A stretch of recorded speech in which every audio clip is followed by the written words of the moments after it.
आता याची झाडं आणि मग फळं येणार. आपली आता झाडं लावून झालीत ना, तर चला पाणी घाला थोडं थोडं.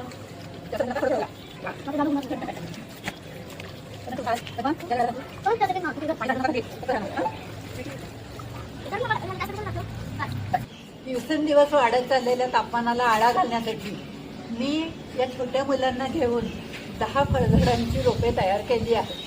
आम्ही ज्या प्रमाणे 10 फळझाडांची रोपे तयार केली आहे तशीच तुम्ही पण करावी अशी आपणा सर्वांना विनंती. जर आपणा सर्वांना हवी असेल भरपूर पर्जन्यवृष्टी, तर झाडं लावून करूया हिरवीगार सृष्टी.